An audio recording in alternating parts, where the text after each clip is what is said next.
తాకట్లో ఉన్న మీ బంగారాన్ని విడిపించి ఆ రోజు ఆన్లైన్ రేటుకి కొంటాం. Sharma gold company. నమస్కారం, సుమన్ టీవీకి స్వాగతం. మార్చి నెల ద్వాదశ రాశుల వారికి ఏ రకంగా ఉండబోతుంది, గ్రహ స్థితిగతులు ఎలా ఉన్నాయి, ఎటువంటి ఫలితాలను ఇస్తున్నాయి, ఎటువంటి పరిహారాలను వీళ్ళు పాటించుకోవాలి, ఈ అంశాలన్నీ తెలియజేసేందుకు మనతో పాటు ఉన్నారు ప్రముఖ జ్యోతిష్య రత్న, జ్యోతిష్య చక్ర వైభవ నిపుణ డాక్టర్ రాలపల్లి రవికుమార్ గారు. గురుగారు నమస్కారం. నమస్కారం. గురుగారు, ద్వాదశ రాశుల వారికి ఈ మార్చి నెల ఎలా ఉండబోతుందో తెలుసుకునే ముందు నవగ్రహాల స్థితిగతులు ఎలా ఉన్నాయి, ఎలాంటి ఫలితాలను అందిస్తున్నాయి? శరదిందు సమాకారే పరబ్రహ్మ స్వరూపిణి వాసరాపీఠ నిలయే సరస్వతి నమస్తే. సుమన్ టీవీ ప్రేక్షకులకు నమస్కారం. మార్చి నెల 2025 నవగ్రహాలు ద్వాదశ రాశుల్లో ఎక్కడ ఉన్నాయి ఇప్పుడు తెలుసుకుందాం. ముందుగా సూర్యుడు వచ్చేసి మనకి మీన రాశిలో ఉన్నారు. అలాగే కుజుడు మనకి మిథున్ రాశిలో ఉన్నారు. అలాగే రాహు వచ్చి మనకి మీన రాశిలో ఉన్నారు. గురువు మనకి వృషభ రాశిలో ఉన్నారు. శని స్వస్థానమైన కుంభరాశిలో ఉన్నారు. బుధుడు నీచస్థానమైన మీన రాశిలో ఉన్నారు. కేతు కన్యా రాశిలో ఉన్నారు. శుక్రుడు మటుకు మీన రాశిలో ఉచ్చస్థానంలో ఉన్నాడు. కాబట్టి ఒకటి స్వస్థానం శని, శుక్రుడేమో మనకి ఉచ్చస్థానంలో ఉన్నాడు మీనంలో. అలాగే నీచస్థానమైన మీనంలోనే బుధుడు కూడా ఉన్నాడు అన్నమాట. ఇవి నవగ్రహాలు ద్వాదశ రాశుల్లో మార్చి నెల అంతా ఈ స్థానాల్లో ఉంటాయి. గురుగారు, ఈ మార్చి నెలలో తులారాశి వారికి ఎలా ఉండబోతుంది, ఏ గ్రహాలు వీళ్ళకి అనుకూలంగా ఉన్నాయి, గ్రహ స్థితిగతులు ఎలా ఉన్నాయి? తప్పకుండా అండి. తులారాశి అనగానే మనకి చిత్త 3-4 పాదాలు, స్వాతి 1, 2, 3, 4 పాదాలు, విశాఖ 1, 2, 3 పాదాలు, ఈ సమూహం అంతా మనకి తులారాశిలోకి వస్తుంది. ఈ రాశి వారికి యోగదాయకంగా ఉందని చెప్పుకోవాలి.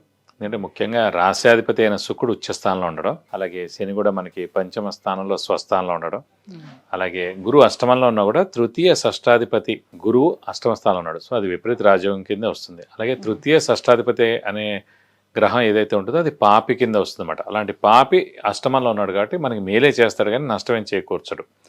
కాబట్టి అష్టమంలో ఉన్న గురువు హెల్ప్ చేస్తాడు, ప్రాబ్లం ఉండదు. అలాగే ముఖ్యంగా చెప్పాలంటే ఈ శని మనకి పంచమ స్థానంలో ఉన్నందుకు ఆరోగ్యరీత్యా, ఆయుష్ రీత్యా చాలా బాగుంది. అలాగే ఉద్యోగరీత్యా, ప్రొఫెషన్ రీత్యా ఖచ్చితంగా చాలా బాగుంది. ఎవరైతే నిరుద్యోగులు ఉన్నారో వాళ్ళందరికీ ఇది సరైన సమయం అనమాట. ఉద్యోగం సంపాదించుకోవడానికి, అలాగే ప్రమోషన్ రావడానికి ఖచ్చితంగా ఉద్యోగస్తులకి మంచి మెరుగైన సమయం అని చెప్పుకోవచ్చు. అలాగే ఆరోగ్యపరంగా కూడా ఇంట్లో పెద్దవాళ్ళు, చిన్నపిల్లల ఆరోగ్యం కూడా చాలా బాగుంటుంది. శని ఆరోగ్యకారకుడు, ఆయుష్ కారకుడు కూడా. శని ఆయుష్ను కూడా ఇస్తాడు కాబట్టి తులారాశి వారికి ఆయుష్ కూడా పరిపూర్ణంగా ఉందని చెప్పుకోవచ్చు. ఇంకొక 2 నెలల్లో ఎలాగో భాగ్యస్థానంలోకి గురువు ప్రవేశిస్తాడు కాబట్టి భాగ్యం, దశమం, లాభం. సో 3 సంవత్సరాలు ఎలాగో గోల్డెన్ పీరియడ్ అని చెప్పుకోవచ్చు తులారాశి వాళ్ళకి మే వచ్చిందంటే. కాబట్టి ఏదైనా సరే ఈ 2 నెలలు కొంచెం మిశ్రమంగా ఉందని చెప్పుకోవచ్చు, కానీ యోగదాయకంగానే ఉంటుందని ఖచ్చితంగా చెప్పుకోవచ్చు. సో ఓవరాల్గా చూసుకుంటే వీళ్ళకి అదృష్టం అనేది ఎలా ఉంది? యాక్చువల్గా అంటే తులారాశికి యోగకారకుడు, అదృష్టకారకుడు, లక్ ఫేవర్ చేసే గ్రహం శని అండి. అలాగే వృషభ రాశి కూడా అంతే.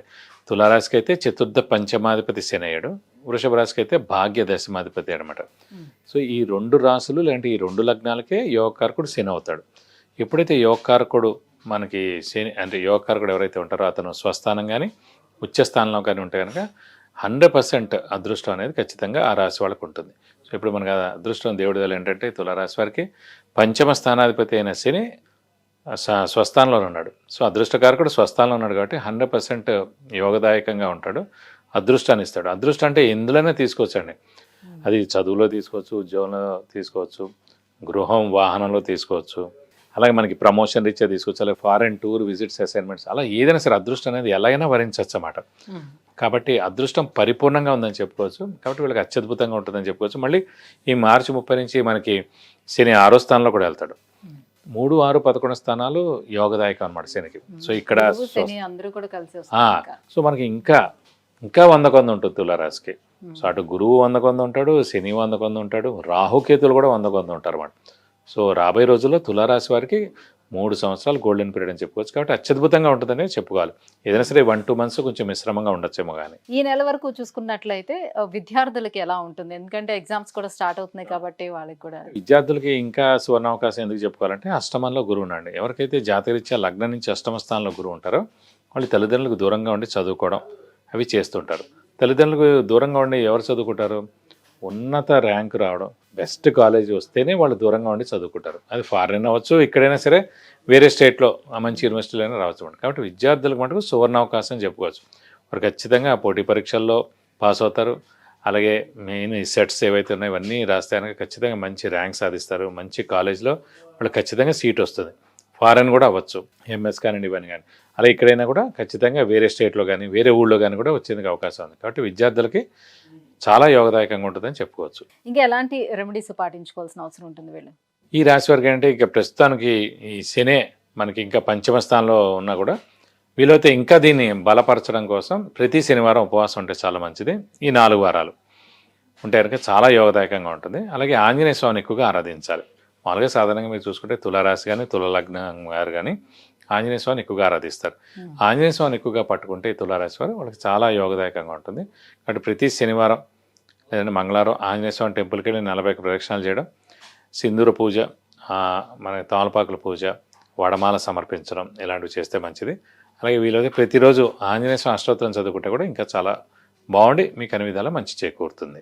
విద్య, ఉద్యోగం, వివాహం, వాహనం, ఆరోగ్యం, ఐశ్వర్యం వీటన్నిటి గురించి తెలుసుకోవాలంటే కింద స్క్రోల్ అవుతున్నటువంటి నెంబర్లకి కాల్ చేసి గురువుగారి అపాయింట్మెంట్ పొందవచ్చు.